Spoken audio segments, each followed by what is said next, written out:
My name's Helen Santer. I'm the director here at Build Studios. Welcome everyone.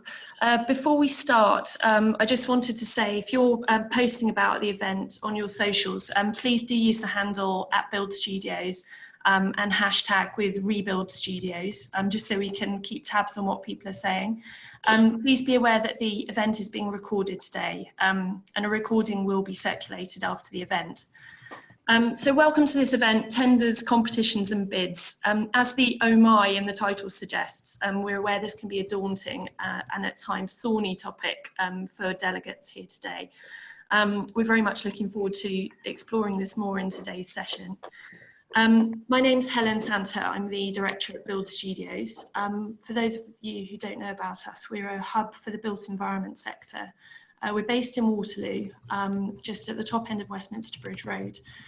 We are a collaborative workspace, specifically for the built environment sector. So we work primarily with small businesses and bring them together. We sit planners and architects alongside architects, interior designers, engineers, and the aim is that within a small space we can generate the kind of multidisciplinary approach that you would normally otherwise only be able to access through being based with a large organisation. We're a social enterprise. We offer affordable workspace. We also have an events and professional development programme. This event today sits inside that. And then unusually we have a quid pro quo arrangement with our members, whereby as a in return for the affordability of the workspace, we ask all our members to take part in education and outreach activities to help broaden access to careers in the built environment sector.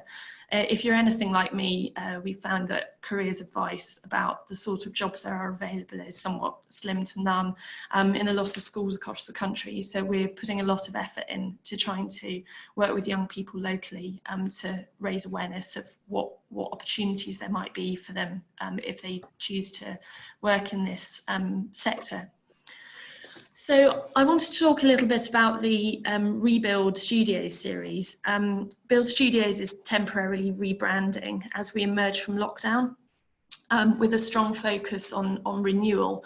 I think like many of us here, we've been really reassessing our offer and thinking hard about what the sector needs as we emerge from lockdown.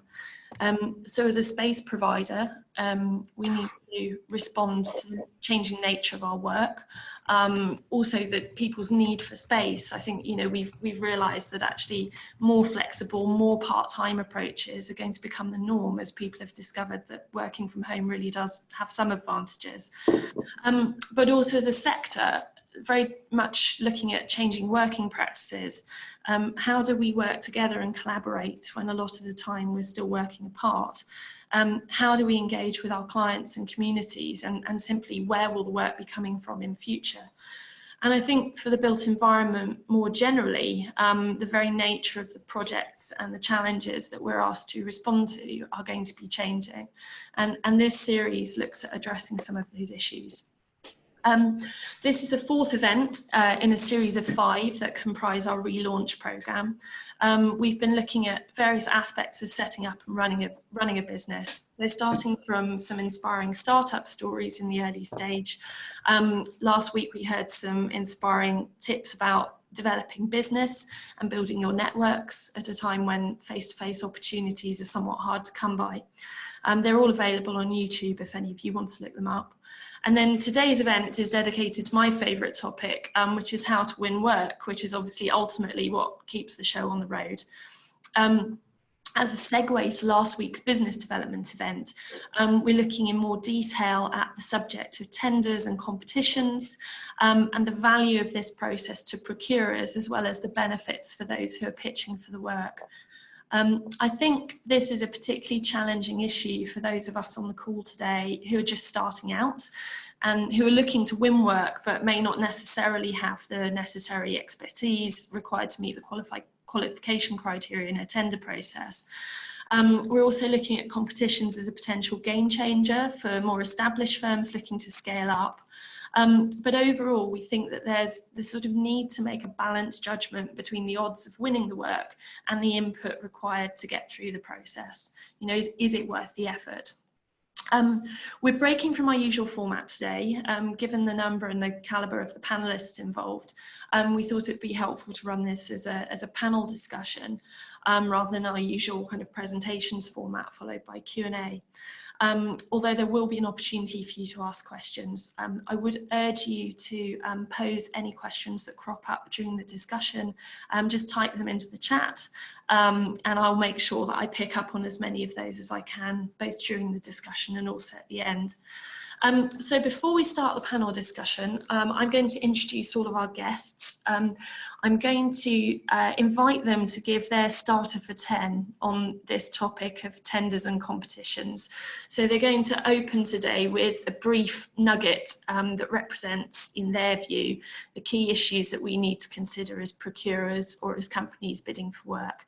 And then I'll pick up on those points in the panel discussion. So we have a fantastic lineup of panellists today, all of them experts in their field, and I'm really looking forward to today's discussion. So let me start off by introducing Shona Snow, who is the procurement business partner at Southwark Council. Shona is going to give us the perspective of the public sector procurer to begin this discussion. Shona embarked on a procurement career in the private sector at General Electric almost 20 years ago. In 2013, she qualified as a member of the Chartered Institute of Procurement and Supply, so she really knows the detail of this issue. She's previously worked for Surrey County Council, which is one of the biggest councils in the country, and currently works at Southwark Council, which is one of the most ambitious new homes builders in the country. You may well be aware that Southwark has recently delivered new architecture framework in partnership with LHC. Shona's passionate about opening up opportunities for SMEs and a more diverse supply base. So Shona, welcome today, and we're delighted to have you with us. Would you be able to kick us off with your initial thoughts about this topic from the perspective of a public sector procurer? Morning, thank you, Helen. So yeah, making the move into public sector and public sector bidding is a big step, and I recognise that, we recognise that.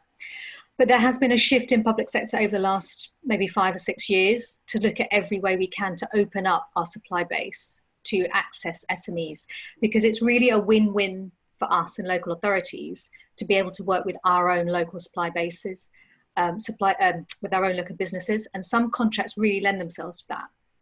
So it's very important that we engage with each other and that we demystify the bidding process for you, and that we learn from each other. So this sort of event is very important to us, and you know, hopefully today will go some small way to demystifying it. That's great. I think this sort of issue around the kind of perceived complexity of the public sector procurement process is something that I'd really like to pick up on in this discussion. You know, is that a myth or a reality? And actually, if it is a reality, what are the best ways for practices to get around that? Let me now pass over to Marc, who's Managing Director of New Practice. Very interesting here to have the perspective on the role of community-led briefs in place shaping. Marc trained as an architect in the UK and the Czech Republic, and he worked for Studio Daniel Libeskind in New York between 2008 to 2009. Since 2011, he's worked in partnership with Becca Thomas to deliver projects that are anchored in a commitment to the design of healthier and happier neighbourhoods.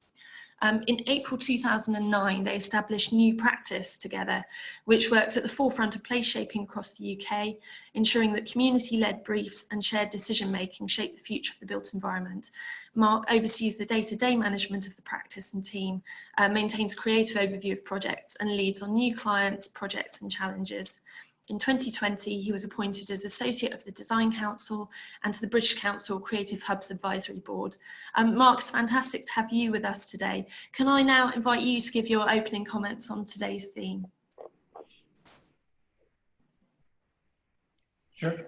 Yeah, so thanks to Helen and Luke for inviting me to contribute today, and a warm hello from Glasgow. I think what I find really curious about the title of today's event is the sort of Angela Lansbury-esque "oh my" at the end of the title, which makes it sort of this idea of competing to win business is something quite complex and terrifying, when really for me, it's got to be a bit more of a rip-roaring Meg Ryan-esque, oh yes, because competing for business opportunities and a seat at the table, even if it's a virtual one like today, is very much the lifeblood of my practice and therefore my livelihood. So unfortunately, like many other architects, Beck and I didn't get our first commission through a family commission. We've no relatives or godparents on boards or in a position of power at an institution or a trust. So, and for the past 10 years, perhaps rather stupidly, we've not purposely curated our social circle to ensure preferential treatment on juries and pitches. So Beck and I's approach in terms of particularly around community-led development has been about building a practice from the ground up and navigating tactically, but also with a huge amount of luck, our way through open calls, competitions, and those notice boards you see in supermarkets, looking for any little opportunity to do what we think is interesting. That's eventually enabled us, when we founded New Practice in 2019, to move into a more formal procurement space, where we can capitalise on the hard-gained experience prior to that. So yeah, I'm not saying the process is always enjoyable, but I think bidding and competitions can become a very positive aspect of your practice if you approach it correctly. Okay, great stuff. I think, you know, this is a really sort of important issue for me that, you know, actually this is livelihoods at the end of the day. And, you know, we can, for those of us without alternative routes in, actually this is the way to often get practices off the ground. And I think, you know, we mustn't lose sight of that in the context of sort of more general feelings of angst about procurement. Let me move on to Akil now. Akil Scafe-Smith from Resolve. Akil is 1/3 of Resolve, which is an interdisciplinary design collective that addresses multi-scalar social challenges through a combination of architecture, art, technology, and engineering. Resolve have delivered numerous projects, workshops, and talks in London, the UK, and also across Europe, as well as working with a variety of initiatives and institutions to pilot projects that introduce young people from underrepresented backgrounds to concepts in interdisciplinary design. This is a big issue for me, given Build Studios' work with young people in the local community. In addition to his work with Resolve, Akil also works as a researcher for London School of Economics with Dr. Julia King, working with young people in Brent to co-design public space in Wembley Park and an accompanying set of policy recommendations. He's also a trustee at Participatory City and the Kyondo Charitable Trust. Akil's background is in urban design, and he's also a public practice alumnus, having been part of the first cohort of this initiative, which is supported by the Mayor of London. Akil, it's great to have you with us today to hear about your work designing with and for young people. Can you start us off with your take on today's topic of procurement and tenders?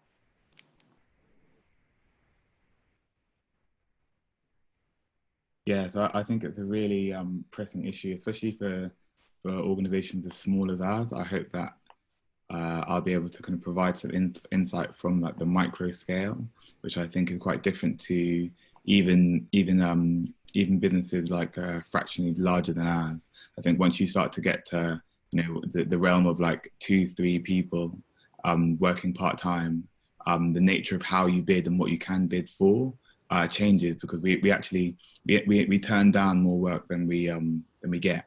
Not because we're super popular, but because we have capacity problems. So I think, hopefully there'll be a nice breadth of experiences in this chat, because you have some who are talking about like classical mechanics, and then we get down to the quantum scale where things get a bit funny.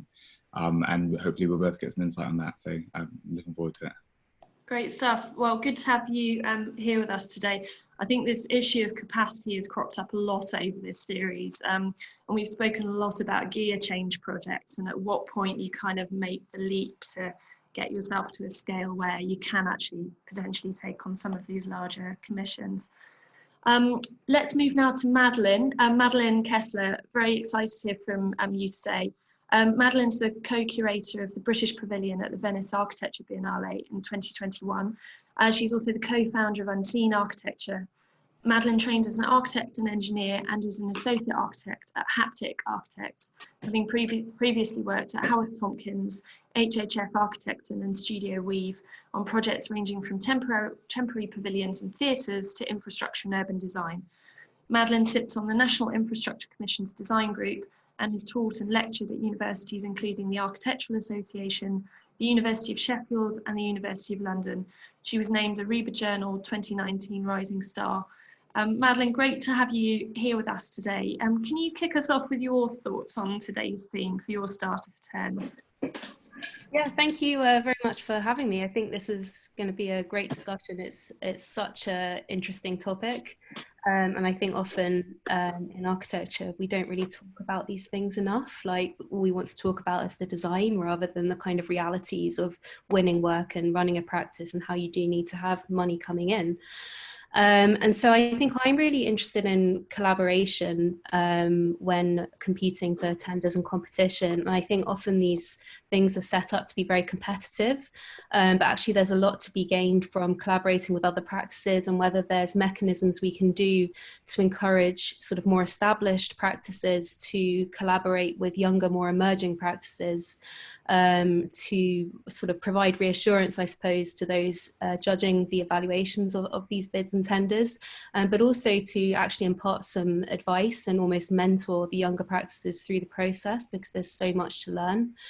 And I think sort of through collaboration as well, actually, we can create more exciting parts of the city and more exciting buildings through all those kind of conversations. So whether there's a way that we can sort of encourage this as a mechanism through the procurement process. I also think there's a huge problem of undercutting of fees when people are going for bids and tenders, and whether through collaboration and collaborating with other practices, we can start to try and prevent this. I think it's sort of twofold. Like, we need to make it a mechanism within the bid documents and everything that the weighting towards design is always more than towards fee. But I also think there's a responsibility within the profession to make sure we're not undercutting each other, and that we're not going for bids and sort of not being able to make a profit off them. Mm-hmm. So yeah, sorry, that's my starter for 10. No, that's great. That's great to hear. And I think, I mean, I'm a self-confessed procurement nerd, and I think that, you know, this issue of kind of bringing new practices forward is kind of very close to my heart. I love this idea of a sort of mentoring, collaborative approach to do that. It would be great to explore that in a bit more detail soon. So to our final panelist now, Merlin Fulcher. Merlin is an architectural journalist, writer, poet and broadcaster based in London, and reporting on key issues affecting economies, society and the built environment in the UK and beyond. He has more than a decade's experience in architectural reporting, and he's currently competitions editor focusing on procurement for both Architects Journal and Architecture Review. Since 2017, he's also been Director of Tours at London Architecture Foundation, based at the Royal College of Art, leading a team of expert guides in the creation of a highly popular programme exploring complex geographical and design themes across the city. He's treasurer of the fully mutual Battersea Tenants Cooperative, which owns and manages sustainable low-cost housing across South London. And also a very new CV development, he is also Open House Worldwide Tours Director and host of the new Open House podcast. Merlin, fantastic to have you here with us. Would you like to start us off with your thoughts on today's topic? Absolutely. So yes, I've been a competitions editor now for probably about 5 years, and I think competitions are absolutely fascinating. I write about the UK and internationally, and in a role like that, inevitably you do write about things going wrong, and there are, like, some of the things we've heard already: fees being undercut, briefs not being set very well, judging processes not really being carried out properly, and also things just not being built at the end. But there's also, you report on a lot of really, really good outcomes, like practices delivering really interesting stuff around the world where they never would have had a chance to do so otherwise. And I think it's always really important to emphasize competitions and also the kind of talent that goes into it. I find that I'm always campaigning, always lobbying public sector clients to tell me who was on the shortlist and to give us images of all of that extraordinary work that went into it. You would be surprised the extraordinary things I'm told about why we cannot know that information. All of it is spurious. Actually, all of it should be in the public sector. So I see myself as a kind of advocate for transparency in these fields.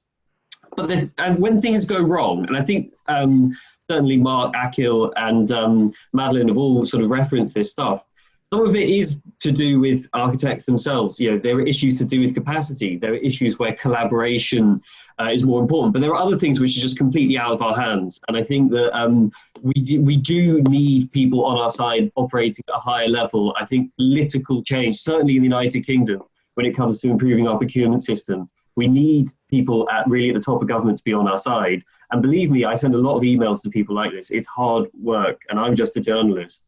But I think we can get there.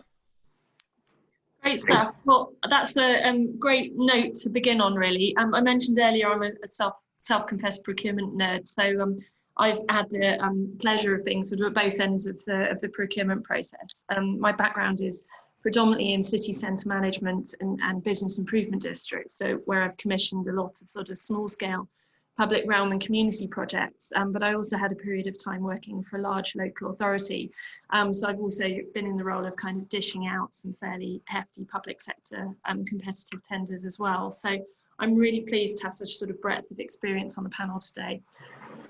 I'd like to start with a question for the panelists, which is the question we get asked all the time. It's the chicken and egg one. Which is basically this issue about not being able to win work without being able to demonstrate the relevant experience, but not being able to demonstrate the relevant experience without having won the work. And I think my question to all of you, if I may, is should you just not apply for tenders unless you have built experience? Who'd like to start? Merlin, would you like to kick us off on that one? Well, what I'd say, I think that's an interesting one, because certainly architects, I know some very famous architects involved in public sector house building, the beginning of their career was building some kind of fancy conservatory for one of their parents' mates. And certainly I don't know, me personally, I don't have any parents whose mates would ever commission a conservatory. I don't have parents who commission architecture or anything like that. So for me, that immediately makes me think that this is a journey in procurement that I can't start. So I would argue, no, you don't need to build something. For example, Shona's here, the panel, Southwark Council recently did procure a framework, which although there were some issues which were brought attention to, it did involve to do with underrepresentation.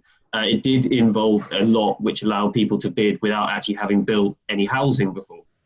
So I would say we need more people whose first projects are public sector projects. And I think that's a really good thing to aspire to. Thankfully, we do have some small competitions which do allow people to get in there kind of under the threshold. Great. Shona, would you like to comment on that? What's your take on this issue of, you know, how kind of viable it is to bid without the relevant experience? Perhaps you could draw in some of the work that you did on the architect framework to respond to this. Yeah, this is a problem that we've recognised really, especially in this project. But my answer, I think in short, my answer would be you don't necessarily have to have the experience or track record of a big established firm, because there has been some change to the pre-qualification process where we're talking about OJU tenders, so that the high profile ones, the higher value ones. There was a big government drive to reduce barriers to SMEs to bid for public sector work. What it meant was in the PQQ process, you could bid as a consortium, and that was incorporated into that first stage. So my advice would be to find another firm who does have the experience and look at their experience compared to yours and do where you fill each other's gaps. So you could bid together, you could create a legal entity, a new legal entity that you're both partners in, or you could collaborate in some other way, be subcontracted. But I would say that's one way to get your foot in the door. With our last framework, the architect framework, yes, we did accept unbuilt case studies. I can't speak for other local authorities necessarily, but I don't think that's very common at the moment. This is something that we intentionally did.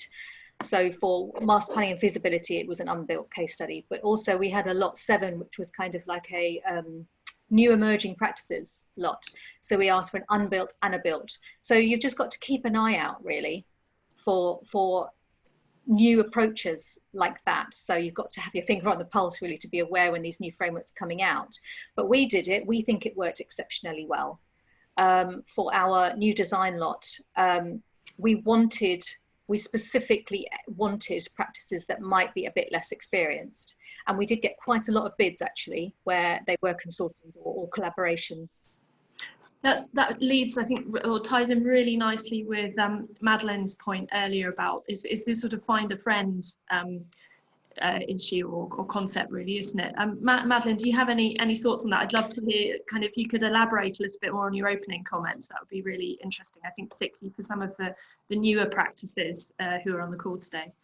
Yeah, I think the recent Southwark framework, it was so refreshing, and it was really incredible actually I mean, often actually it's practices that are fairly established, but for whatever reason haven't managed to build something, you know, that can also apply for it, because it is so hard to get something built. You have to go through so many hoops.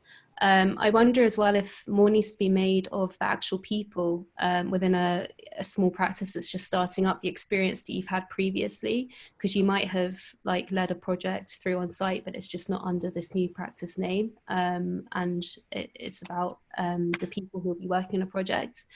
But yeah, I think sort of making it more enticing, I think, for larger practices to team up with younger practices, and also for them to realize that it's beneficial to them to have like some fresh, newer ideas and the different things that a younger or more like emerging practice can bring to the team. And I think if that can be sort of set up within the framework or the bid that they're going for, that can really help them to kind of take a step back as well and to rethink what they've been doing for years. So in that respect, do you have in mind a framework that could specifically invite or potentially even favour more established practices who take a sort of newer firm under their wing in that respect? Yeah, I think maybe it could be almost a requirement of the framework, or, you know, it could sort of be a way to look more favourably on the bid. And, you know, perhaps I feel like the days of the sort of lone architect genius are kind of over, and we're in this kind of more sharing, collaborative generation now. And if that can somehow come through in the assessment criteria, the importance of collaborating with other people. Yeah. And there may be an existing relationship there, like, you know, there are so many practices, large practices that people work at for years, and then they start their own thing out of that, for example. So there could already be an existing working relationship, but I think there's definitely a benefit to both sides. Like, there's a benefit to the larger practice having a smaller, more emerging practice working with them, and there's a definite benefit for the emerging practice as well. Yeah. So I think that's really interesting. It's we were granted the lease on Build Studios to run this as an incubator space for startup businesses, and we right from the first week decided that we were not going to use the term incubator space, because it doesn't feel appropriate when you're dealing with people who've maybe got sort of 10-15 years in industry, and yes, they are a startup, but it's no reflection on their kind of lack of ability or skills or experience or anything like that. And this idea of kind of reflecting prior experience in a sort of current company's bid is very interesting. Akil, would you like to give your thoughts on this issue around kind of experience required when pitching, and you know, to what extent should you take the risk if you haven't got the relevant projects built out on your portfolio? I think in our situation, it's often been, when we've been faced with something like that, it's been a matter of collaboration and being able to collaborate with people who do have the experience in order to achieve that. And I think that, kind of similar to what Madeleine was saying as well, we are in an atmosphere where collaboration is really the modus operandi, and it's like, it also benefits, in some ways, perhaps benefits more than having taken on the project. Let's say that you do take on a project and you are assessed on what you haven't built, and you're able to win that and then do that. There's not really anyone to learn from in that situation. Yes, you're on your own learning curve, but you then you're not working with someone who's a little bit more experienced, you then be able to kind of make that learning from. So I think there's a lot of kind of pluses to collaborating. And I think that's a kind of viable option in terms of going for certain bids where you feel like you might not have that experience. But in lieu of that, I think there's also, you know, I've also seen competitions and bids where they are equally assessing unbuilt work as well. They might be for much smaller projects, but, you know, I think they do exist. So I think it's never it's never, you should never not go for it. I mean, and our thing, we look, if it sounds right, we won't not go for it. Mm-hmm. But that's also probably why us and everyone else is kind of extremely exhausted at the moment. Okay, good to hear. And Marc, finally from you, could you give your take on this? Yeah, I mean, I think I would agree with everything that's been said. I do think in our experience, what we've often found is collaboration has definitely been the gateway for us to gain access to larger projects and bigger contracts, which then we can use to build upon as an independent practice moving forward. But I do think also with collaboration within a competitive tender space, you've got to make sure you're collaborating with someone who complements you and doesn't complicate your bid. I think often that can be quite difficult. So what is it specifically that your practice brings that separates you from another architecture practice? And I don't always think that's just about tenure or experience. It has to be, I think, about values and focus and a specific agenda. But I think also as well, it's okay if we all feel a little bit impatient, and that we shouldn't perhaps always have to go through this process of doing a £500,000 building and then waiting 5 years to do a 1.5 million, then waiting another 5 years to do a 10 million. And it can be very impatient to sort of develop that experience. Buildings take a long time to complete and to deliver. So the more opportunities that we can bid for in terms of there being an evaluation based on process and people, I think that's really important, what Maddie said, I think is going to create a better environment that we're delivering work into. Good stuff. Well, that's I think that's been a really interesting take on it. I think, you know, don't lose heart is the message that I'm getting quite clearly. But I do think this collaborative piece is something that you know, we'd like to explore further. It feels to me like this could even be the subject of a future debate and some kind of future projects as well. Akil, can I turn to you, because I think from the panelists today, you've got experience from both sides of the tender process. Could you talk a bit about that experience and maybe how you've got a different perspective on procurement and tenders from being involved at both ends? Is this from experience with local authorities as well? Yeah. Yeah, so I guess one of the really good part of having worked in a local authority was having been on the other side of those. It wasn't something that I was deeply involved in, but when I was, it was a really nice experience. And I think one of the things that we were doing at Croydon, which is really progressive, and you know, I'm sure lots of other people are also doing it too, is kind of valuing a lot of local experience in certain competitions and certain projects. So there was one, a design for the forecourt in Thornton Heath. You know, Thornton Heath, it's outside, I can't remember the name of the building now, it's a huge building outside Tesco's. And the building was also squatted, and the squatters were invited to apply to the competition. And so, I mean, rightly so, because they live in the building. And then and also a bunch of other, like a lot of local, it was stressed through the brief that local knowledge is really valued. And so most of the designers were partnering with local artists or local community groups of some sort. And, you know, it was a local council competition for, you know, a small town centre in an outer London borough. So it got as much traction as it got. But I think what was really, and the application was fantastic, but I think, you know, it was nice to also see that scale of things and how you do attract and invite local collaborations. You know, I don't think it's formulaic. For example, like you know, when things were going out for much larger competitions in Croydon Town Centre, the dynamic changed. Even though, you know, I'm relatively certain, I'm sure Merlin knows that when they kind of stressed that the need for collaboration and this need for working with smaller groups, but the nature of the project changes. But I think, you know, there's a lot in one of the really nice things about local authority is that you do have some precedence over much smaller places which are outside of the kind of purview of, you know, of most critical attention. So you're able to kind of mold things in a much more interesting way, I think. Do you think the smaller projects are the better projects in that respect? Oh, Merlin put the thing in the chat. Yeah, that was it. Sorry. Do you think the smaller projects are the better projects in that respect? I'm biased, yeah, I'm biased, but that's my bias. So I do think I'm sure there are some like much bigger projects that are also interesting, but in my honest bias, I'd say yeah. I'd love to pick up on that a little bit in a bit with some of the other panelists. Actually, is there an example of a large public sector tender where it's kind of got that level of engagement and kind of gone really well? And Akil, what about from the other side of the fence as one actually kind of pitching for the work? Could you tell us a little bit about your experience in that respect? And so right now, when we're working with local authorities, most of it we're doing in participation, also in collaboration with larger firms. So working with DSDHA in a project in Southwark, and also working with We Made That in a project in Croydon as well.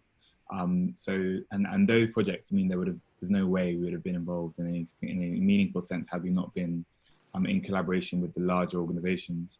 And I think it's been really good. They've been really big projects. So against my bias towards small projects, they've been pretty huge ones. But we've also, I think we've also been lucky to work with the people that we have worked with, because they've been fantastic and very kind of facilitating of the way we do things, because we do things quite differently. And we have quite an experimental approach in some ways, and I think they've been really facilitating on that, so that's been good. Great stuff.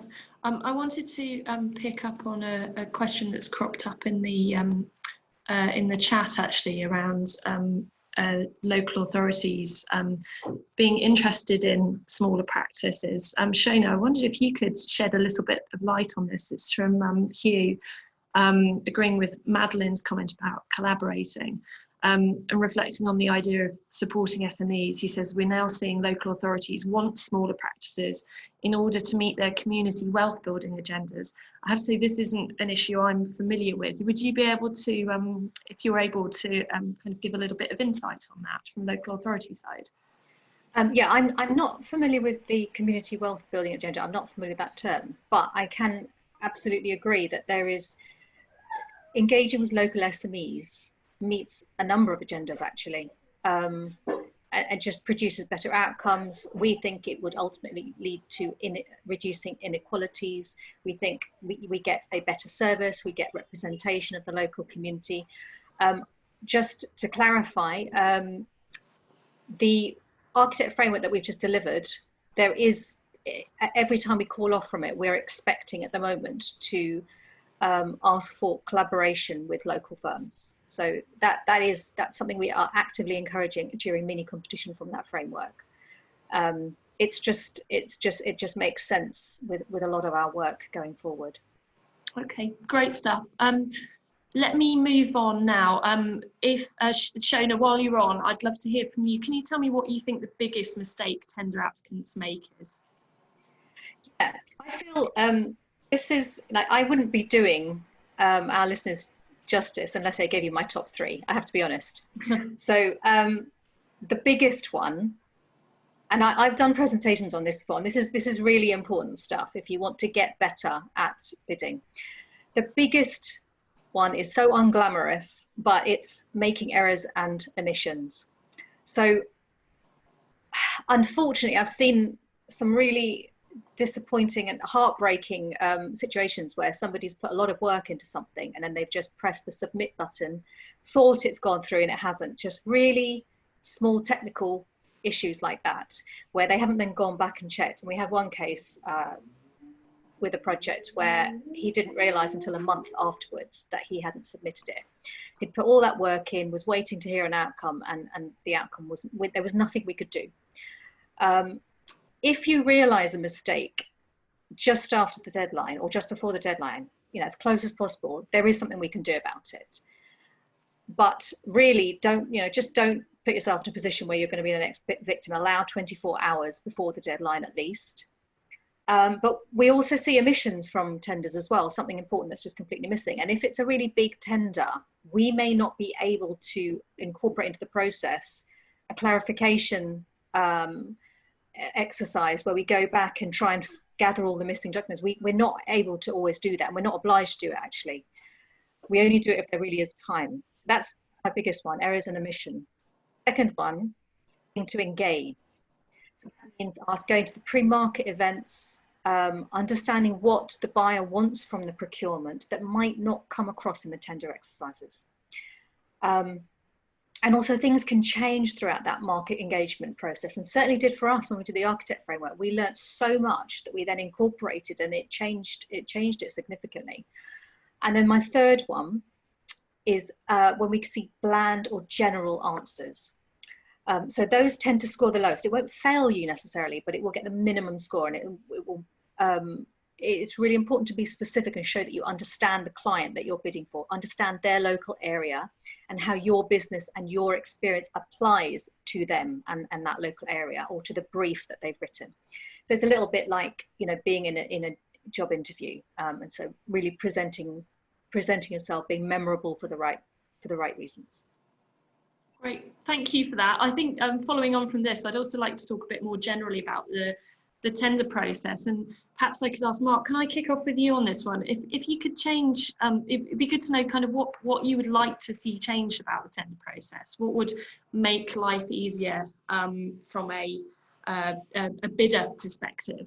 Do you have any thoughts on that? Definitely, and I think for me, it's not so much about the submission process. I think the more you do, the more you know, the more you get better at it. I think where this process falls down is the lack of feedback you receive. And what I would say is, if you do not have time to provide feedback as a private commissioner, as a local authority, then do not run a tender process. Because I think it is the most problematic aspect when you, as Shona said, as many other people have mentioned, you might spend weeks, you might spend months working on a proposal, and then you get an email saying, due to the great number of submissions, we are not giving you any feedback. And I think feedback, evaluation, self-evaluation, monitoring your success in these processes is the only way to understand if you are actually, unbeknown to yourself, making all three of those errors. So I think that's what I would just plead to anyone who is, you know, one of the participants joining us today. If you are not going to give feedback, then reconsider if traditional procurement process is the appropriate thing for you to do. Interesting. Can I You're call right on to Helen? It would yeah, be no, right I was going to say, do you want to just respond to that one? But I'd love to hear from everyone else.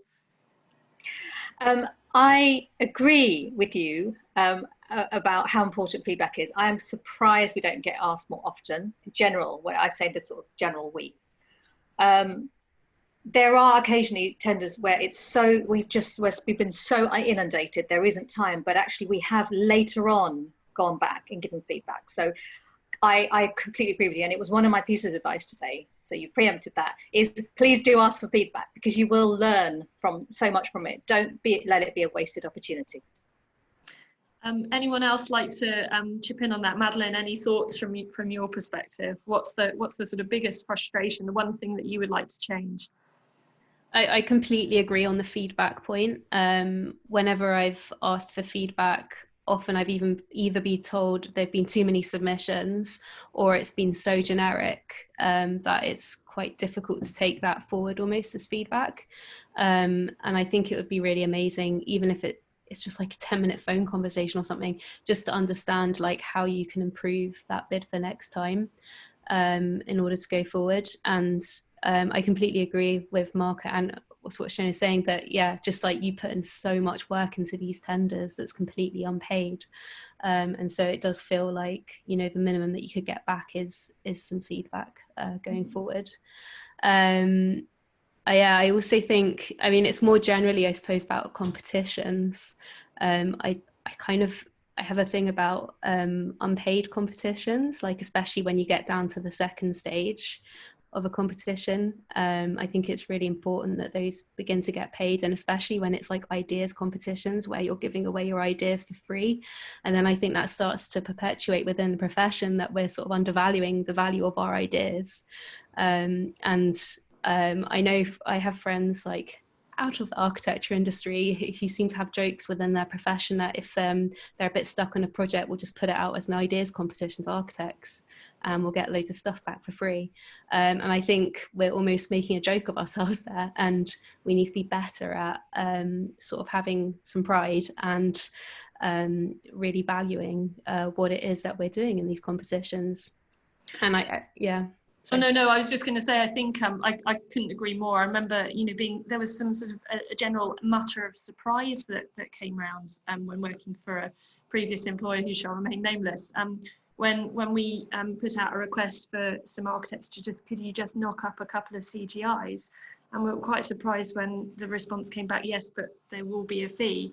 There does seem to be a little bit of a perception that this work just happens miraculously. But I do think, whilst there's a responsibility on procurers to be respectful of that, I couldn't agree more that I think people bidding for the work need to push back a little bit. And there's ways to do that, but I think it's a really important point to be made. And I think part of it goes back to the lone architectural genius thing that, people are like, oh, it took me no time at all. But we actually need to, be true to ourselves that all this stuff takes time, and, it takes time and energy, and it costs money to produce. So yeah, we are providing a service by giving you those images or CGIs or ideas.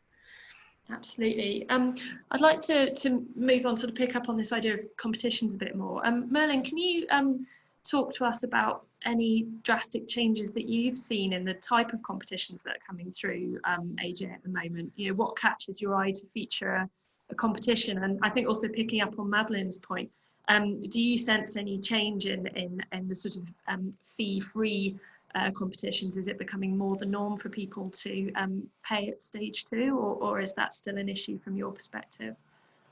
Okay, well, certainly with competitions, and I think I jumped in the chat box and sort of answered a question by Julie about where they come from. I monitor all the portals every day, looking at all the various places here and around the world where competitions are published. And obviously there was a bit of a slowdown at the beginning of the lockdown in response to this COVID-19 pandemic. But frankly, there'd been actually previous slowdowns in public procurement around things like major political indecisions. It's been going on quite a lot since 2016, frankly. It's been really on again, off again. But actually right now at this very point, and it is seasonal as well, it relates to summer, relates to the construction industry. There's a lot of stuff going on. And what I'm seeing in terms of what I see every day, I'm seeing a lot more housing, public sector housing being procured, a lot more workplace, actually. Public sector procuring in light industrial spaces, things that could be leased for logistics. So we know there's a lot of action in the real estate for those sectors. Interestingly, when it comes to the heritage stuff, so probably over the last 5 years, there's been an awful lot of sort of culture, heritage sector type procurement going on. And that's kind of slowed down generally. And obviously you can imagine with the COVID-19 pandemic and the future of these spaces, you haven't seen much of that being procured, but you are seeing stuff like this happening on the east coast of Britain, like places like Grimsby, places that you could possibly say were part of that left behind or levelling up agenda. So you really see this stuff very quickly filtering through into what is actually coming up in your searches for procurement. And when it comes to the sort of bigger trends, we're seeing in public sector a lot of these things called dynamic purchasing systems, which is effectively a kind of recognition that the whole procurement system doesn't work. So you create a legal mechanism that allows you to bypass it at a cost to both your suppliers and your clients, and you just run it forever. And it is basically like a proprietary thing that various people involved in the procurement game have set up. And it's potentially quite controversial, and it's a massive topic, and it probably deserves a whole panel in itself to discuss. But generally, what I would say is that when it comes to Madeleine's point about paying honorariums, it's very hit and miss. And sometimes competitions where the drum is being banged on all kinds of important other key factors and topics in the world, they still might not pay an honorarium, or they might pay a little bit of an honorarium.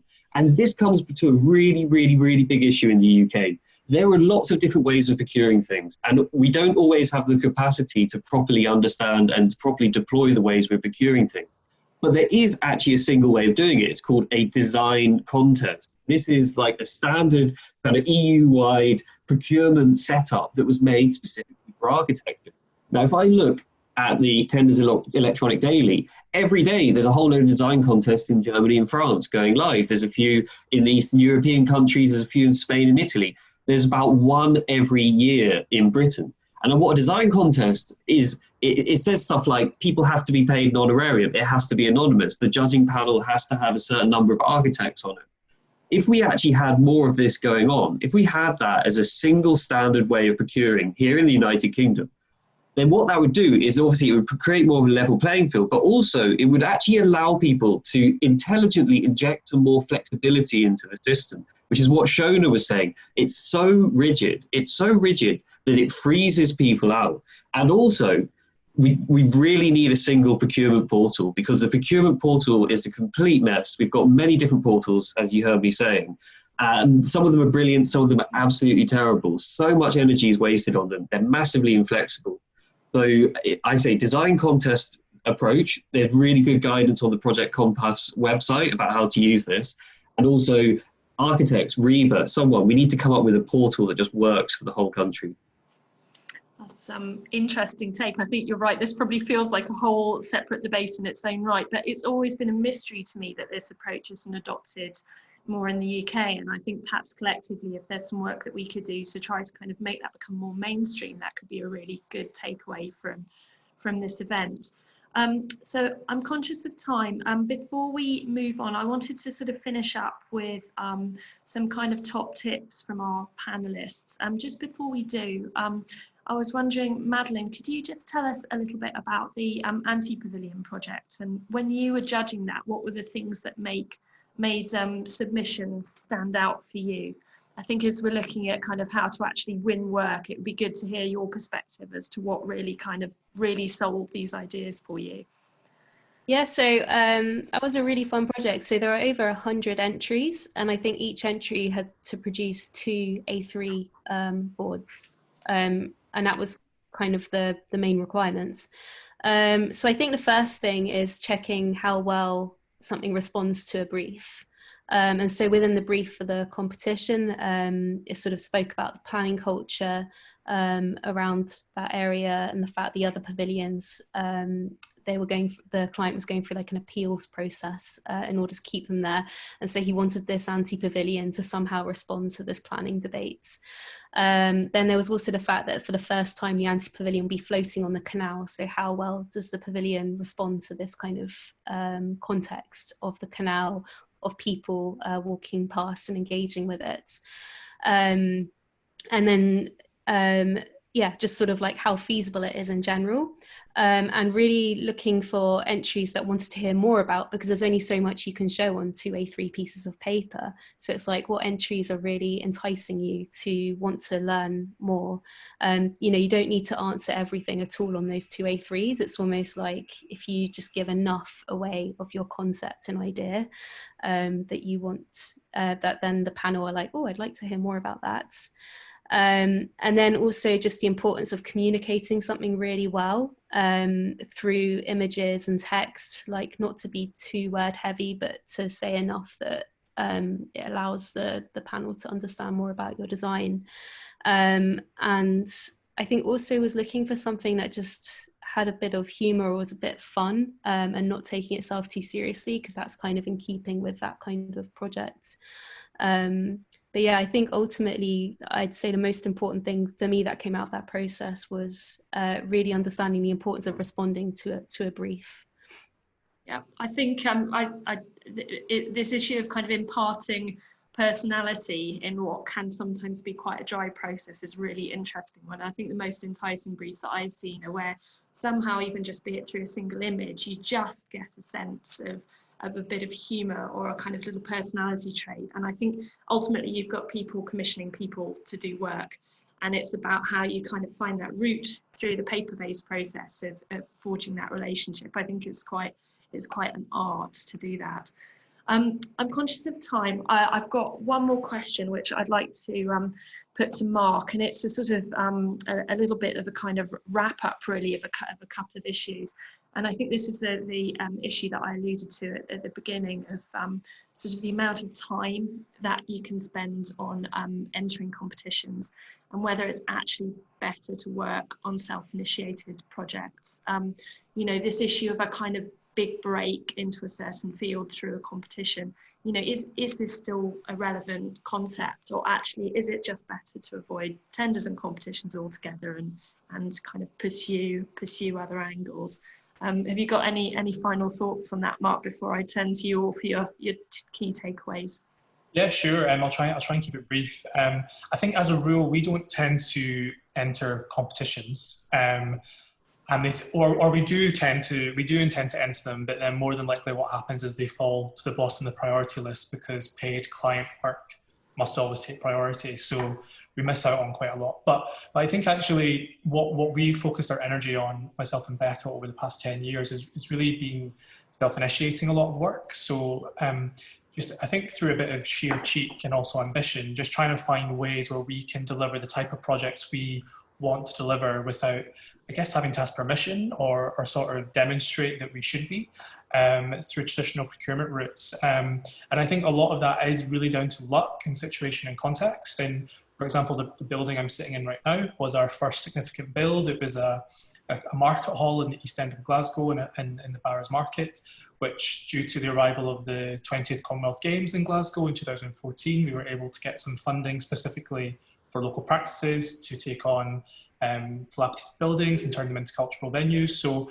sort of a once in a generation opportunity. But I think the ability for us to do that has kind of sparked a way for us to think about giving ourselves our own big breaks and not looking for where we might get them. And I think more often than not, actually, something that you might consider to be a big break is often quite unexpected. And it often comes from those kind of small, quirky, odd relationships or spaces that you happen upon or find. So I think actually my whole takeaway, whether it's not very, there's kind of a scientific approach and a very non-scientific approach. I think opportunity does often find you if you're paying enough attention and you're curious enough to ask the right questions and sort of remove yourself from a very linear expectation about what you're meant to do and achieve as a practitioner. But on the flip side, what I spend a lot of my time doing as a director of the practice is tracking our process, monitoring, evaluating our success. We have a spreadsheet. We do percentages. How likely are we to be successful in this tender? Do we need a collaborator? Do we have experience with the person who's procuring the work before? Does our collaborator have experience with the person who's procuring? So I think in these processes, you gather a lot of incredibly valuable data. So don't kind of do a process, chuck it in your rubbish folder in your email and not think about it. Hold on to that data and really use it to help you be more specific and direct in what you're approaching onto, but don't hold too hard and fast to that. Deviate off it, because I think sometimes that's where the more interesting big breaks come from. Yeah, I think this issue of kind of given the amount of time that is involved in a lot of these processes, kind of being really targeted and strategic about it feels very pertinent, really.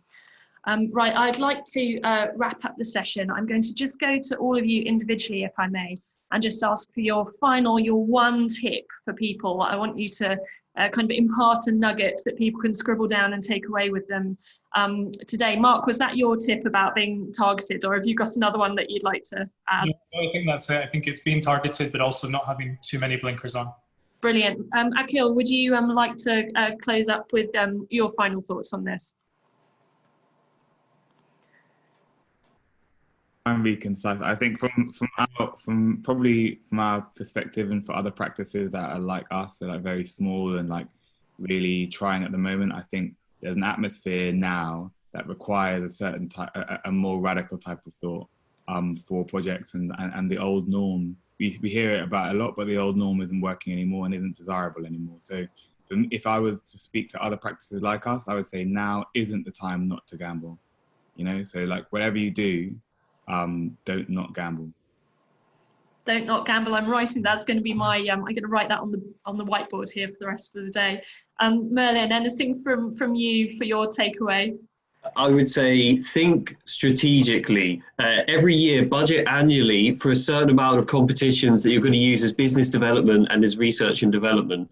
And if you find yourself getting emotionally attached to a site or a brief or something, and that's swaying you away from your budget, think again, because I always get emails from people who are heartbroken, but really they were just doing stuff where they weren't thinking properly about what they can afford to do. Great stuff. Shona? I mean, don't look at it as failure if you're not selected. We talked about feedback. When you're asking for feedback, try and not use it as an opportunity to pick holes or criticize or put the other person on the defensive, and you will get more from it, because what you want is for the local authority officer to feel comfortable sharing openly and to get that quality of feedback. And just a quick word on fees. Yeah, please don't undercut each other or yourself. We do 70/30 policy price quite often, or close to it. And then we are obliged in local authorities to investigate abnormally low fees.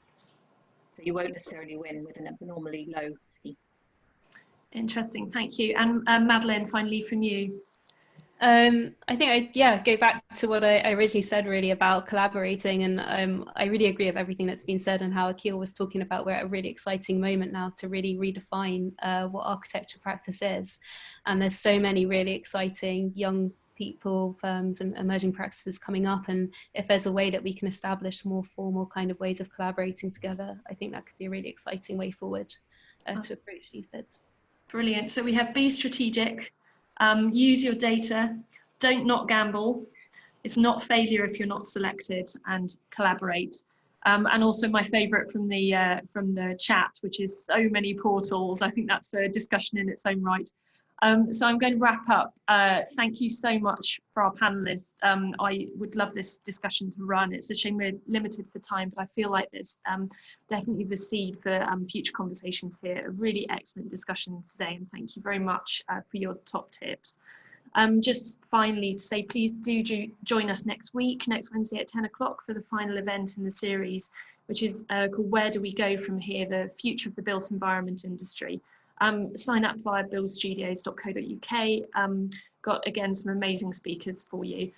This is going to be looking at how our towns and cities are going to change in a post-COVID era, and really where are the opportunities going to emerge from all this disruption. We've got speakers from Dark Matter Labs, the V&A, the BIDS business, the LSA, and Ecologic Architects. So thank you again so much to our speakers. Thank you very much to Luke Neve for pulling this event together. Thank you for joining us, and really look forward to seeing you all next time. Thanks, bye-bye.